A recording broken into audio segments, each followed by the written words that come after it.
போட்டித் தேர்வுக்கு தயாராகும் அனைவருக்கும் அதியமான் குழுமத்தின் வணக்கம். டிஎன்பிஎஸ்சி குரூப் 1 எக்ஸாமினேஷனுடைய ப்ரிலிம்ஸ் ரிசல்ட் வந்து இன்னைக்கு டிக்ளேர் பண்ணியிருக்காங்க. 1:20 அப்படிங்கிற ரேஷியோவில் வந்து செலக்ட் பண்ணியிருக்காங்க. ஸோ உங்களுடைய எக்ஸாம் ரிசல்ட்டை வந்து டிஎன்பிஎஸ்சியோட வெப்சைட்டில் இந்த பிடிஎஃப் நீங்கள் செக் பண்ணிக்கலாம். இது நம்மளுடைய டெலிகிராம் குரூப்லையும் கொடுத்துருக்கேன். இந்த வீடியோவில் டிஸ்கிரிப்ஷனில் இருக்குது, செக் பண்ணி பாருங்கள். 19/11/2022 அன்னைக்கு நடந்த எக்ஸாம். ஸோ உங்களுக்கான ரிஜிஸ்டர் நம்பர் என்ன அப்படிங்கிறத பாருங்கள். அதை சர்ச் பண்ணி அப்படின்னு பார்த்தீங்க அப்படின்னா ரிசல்ட் நம்பர் இருந்துச்சு அப்படின்னா காமிக்கும். ஸோ நீங்கள் கிளியர் ஆகிட்டீங்களா இல்லையா அப்படிங்கிறதையும் நீங்கள் வந்து செக் பண்ணிக்கலாம். ஸோ கிளியராக இருந்தீங்க அப்படின்னா அடுத்த ப்ராசஸ் வந்து மெயின் எக்ஸாமினேஷன் அது வந்து எப்போ நடக்கும் அப்படின்னா 10/8/2023. ஸோ டைம் கொடுத்துருக்காங்க 13/8/2023 அப்படின்னு சொல்லிட்டு, சரிங்களா? அந்த டைம் இருக்குங்க அது வரைக்கும்.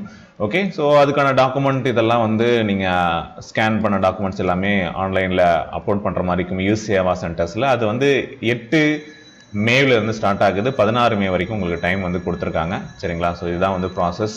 ஸோ மெயின் எக்ஸாமினேஷன் படிக்கிறதுக்கு வந்து பார்த்தீங்க அப்படின்னா உங்களுக்கு மே, ஜூன், ஜூலை உங்களுக்கு வந்து ஒரு 3 மாதம் டைம் இருக்குது. ப்ரிப்பேர் பண்ணுறவங்க தொடர்ந்து கிளியர் ஆனவங்க நீங்கள் அடுத்த எக்ஸாம்ஸ்க்கு ப்ரிப்பேர் பண்ணுறது கண்டினியூ பண்ணலாம். ஸோ கிளியர் பண்ணவங்களுக்கு வாழ்த்துக்கள், ஆல் தி பெஸ்ட். ரிசல்ட்டுக்கான பிடிஎஃப் வந்து பார்த்தீங்க அப்படின்னா டிஸ்கிரிப்ஷனில் இருக்குது, செக் பண்ணி பாருங்கள். Okay, thank you.